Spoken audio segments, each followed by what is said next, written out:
Bueno, pues aquí estamos con una nueva píldora de libros.fm. Estoy muy contento de tener un poquito de tiempo para grabar algún que otro podcast de vez en cuando. Y estoy también muy contento de llevar a cabo este proyecto del que os hablé en el último episodio de libros.fm. Me refiero a Señor Breve. La dirección es muy sencilla, señorbreve.com. El dominio me ha aceptado la letra ñ, es decir, que no hay ningún problema.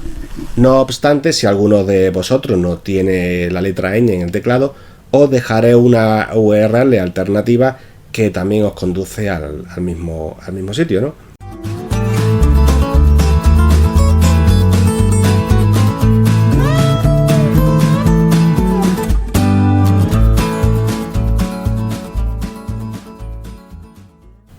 Os quería presentar hoy, ya la cité el otro día, os quería presentar una sección de microrelatos que está incluida en señorbreve.com. El género del microrelato, al que soy muy aficionado desde hace muchos años, es un género que en realidad va muy asociado a internet, donde se ha divulgado, donde se ha compartido mucho.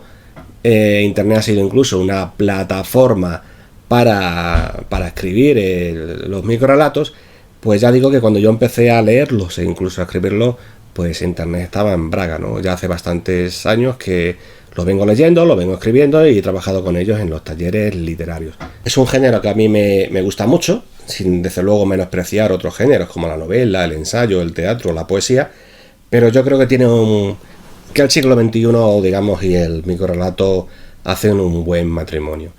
Cuando hablamos de microrelatos, estamos hablando de un género que, por los motivos que sea, ha recibido diversas variaciones del propio nombre, más que ningún otro género. Hay gente la mayoría, yo creo que nos referimos a él como microrelatos, otros hablan de microcuentos, relatos ultra breves, relatos muy breves, relatos de bolsillo, hiperbreve, microficciones, cuentos mínimos, relatos bonsai, relatos relámpago. Así era una colección de autores extremeños en la que yo participé hace muchos años. Textículos con X, relatos pigmeos, minicuentos, relatos vertiginosos, ficciones súbitas, cuentos alígeros, nanocuentos, cuento atómico, etcétera, etcétera, etcétera. No os creáis que me sé de memoria todas estas nomenclaturas, simplemente las fui recopilando en una página de mi blog narrativabreve.com. Le llamé los 1001 nombres del microrelato. Ya sé que es una exageración, pero daos cuenta de que voy por veintitantos y hay más, ¿no? Bueno, básicamente es un género, como sabéis, que al tener muy pocas palabras, puede ser una frase, puede ser un párrafo, puede ser un folio. Ya a partir del folio y medio, ya no sé, yo ya no lo consideraría un microrelato, sino un cuento breve. Pues opera, digamos, con el material que tiene, ¿no? Al no disponer de la extensión, no puede trabajar con otros elementos narrativos que sí están presentes en los cuentos de varias páginas, en relatos largos. Hay algunos relatos que tienen 30 páginas, 40, la novela corta o la novela ya tradicional, la novela larga, donde cuanta más extensión tengas, más capacidad tienes para incluir elementos narrativos, ¿no? El microrelato, al ser tan breve, parte de esa carencia, pero la grandeza de este pequeño género está en hacer de la necesidad una virtud y aprovechar esas limitaciones de espacio. El folio se hace especialmente pequeño, pues utilizar una serie de recursos que los llevamos al límite, ¿no? No voy en la sección esta de microrelatos de Señor Breve, la URL, si no lo ha dicho, es señorbreve.com/microrelatos. Aquí simplemente hay ejemplos, no va a haber mucha teoría, pues ya he escrito y he hablado sobre ello. Os dejaré, está en YouTube también, os dejaré algunos enlaces en las notas del programa, que si sois más amante o tenéis más interés en conocer lo que es la parte más teórica, la historia, cómo se desarrolla y tal, pues ya escribí sobre ella. Aquí simplemente, que no es poco, lo que hago es compartir algunos de los cuentos de los microrelatos que yo considero que os pueden hacer el día más agradable, ¿no? Hay bastantes autores publicados y bastantes cuentos, tampoco por ahora mucho, pero es una sección en la que voy a seguir trabajando. Y de los que he publicado he elegido dos en concreto que guardan una estrecha relación entre sí. Son de dos autores diferentes, uno es argentino, Rodolfo Lobo Molas, es un periodista, escritor, locutor de Argentina. El microrrelato que he incluido se llama Hiroshima, y luego de otro escritor español de la generación del 50, Alfonso Sastre, pues tiene un microrrelato que guarda muchísima relación, se llama Nagasaki. Como parece que están correlacionados entre sí, pues los he publicado uno tras otro y os los voy a leer. Microrrelato de Rodolfo Lobo Molas, Hiroshima. En segundos, todo fue un caos indescriptible. La vida aparentaba haber desaparecido. Ella se sacudió el polvo que la cubría y se levantó de entre las ruinas. Sus ojitos azorados vieron el espanto. De pronto asomó otra cucaracha y juntas se escabulleron por entre los escombros.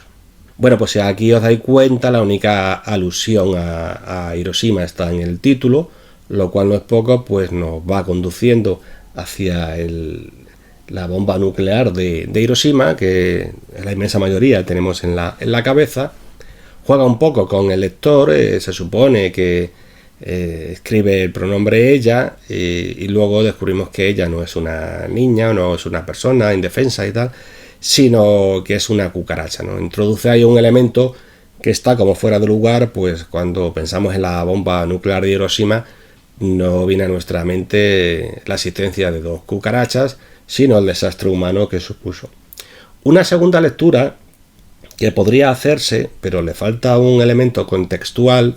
Yo estuve pensando en ello mientras releía este cuento, es que fácilmente se hubiera introducido algún elemento más cotidiano, como podría ser una excavadora, pues a lo mejor se sobredimensionaba el concepto de Hiroshima, es decir, sería una especie de metáfora, pues a los ojos de dos pequeñas cucarachas, el trabajo que realiza una excavadora o simplemente una demolición de un edificio, pues esos escombros metafóricamente a los ojos de unas cucarachas, que por cierto no sé si tienen ojos, pues podría ser pues el propio Hiroshima, ¿no?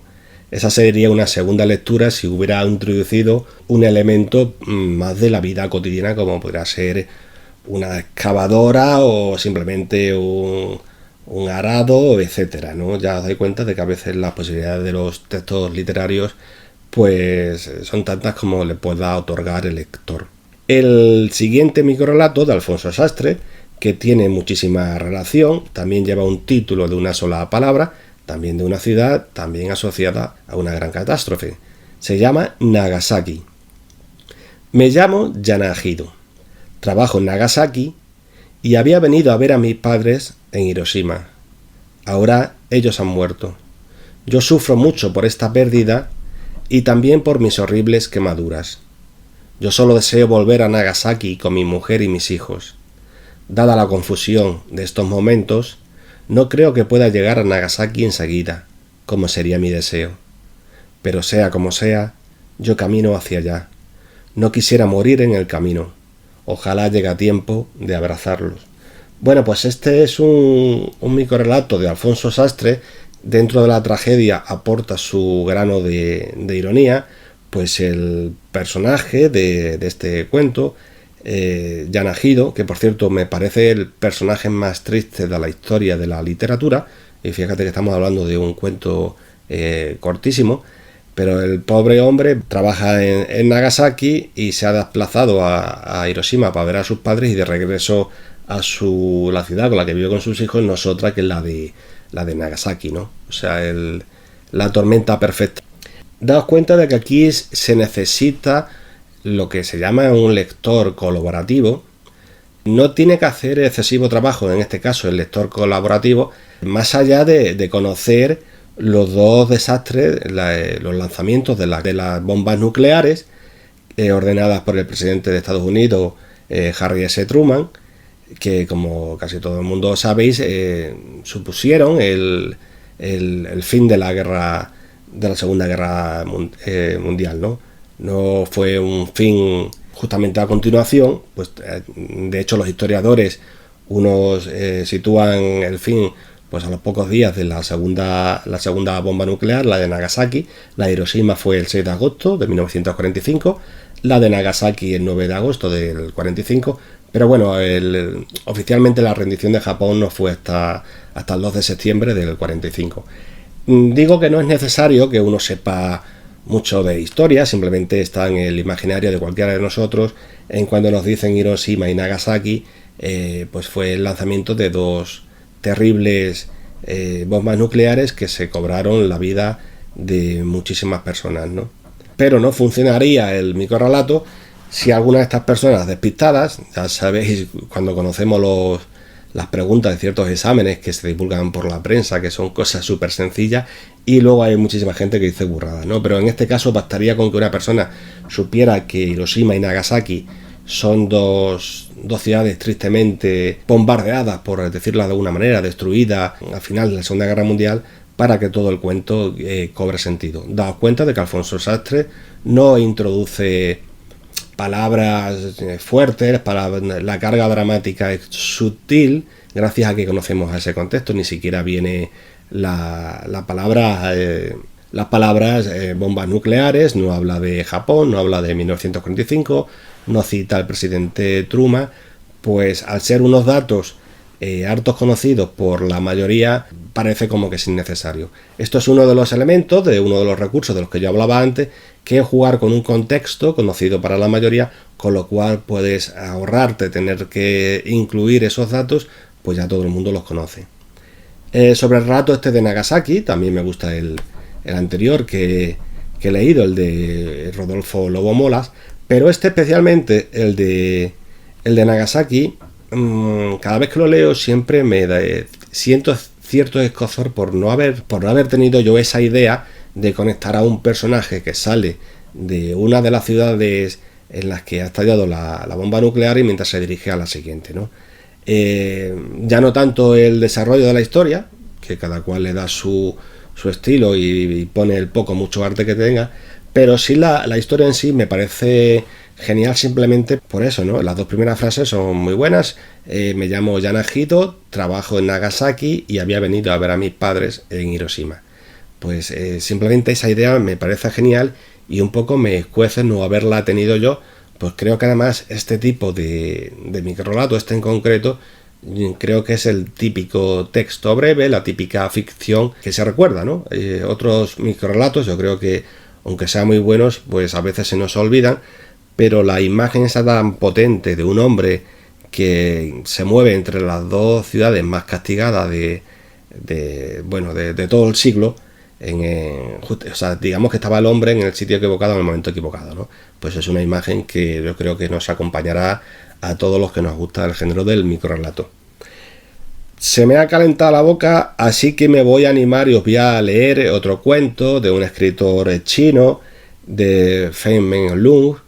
Es un escritor nacido en el 16, murió en el siglo XVII y me parece genial. Me encanta este cuento. Además que a mí siempre me han gustado esos cuentos que tienen aroma a cuento tradicional, a cuento popular, a cuento oral, y este es uno de ellos, ¿no? Se llama El Dedo. Un hombre pobre se encontró en su camino a un antiguo amigo. Este tenía un poder sobrenatural que le permitía hacer milagros. Como el hombre pobre se quejara de las dificultades de su vida, su amigo tocó con el dedo un ladrillo que de inmediato se convirtió en oro. Se lo ofreció al pobre, pero éste se lamentó de que eso era muy poco. El amigo tocó un león de piedra que se convirtió en un león de oro macizo y lo agregó al ladrillo de oro. El amigo insistió en que ambos regalos eran poca cosa. ¿Qué más deseas, pues?, le preguntó sorprendido el hacedor de prodigios. Quisiera tu dedo, contestó el otro.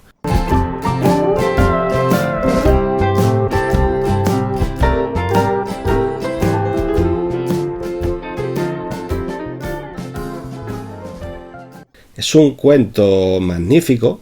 A mí, bueno, yo lo tengo como yo que sé, cada vez que lo leo lo sigo disfrutando mucho.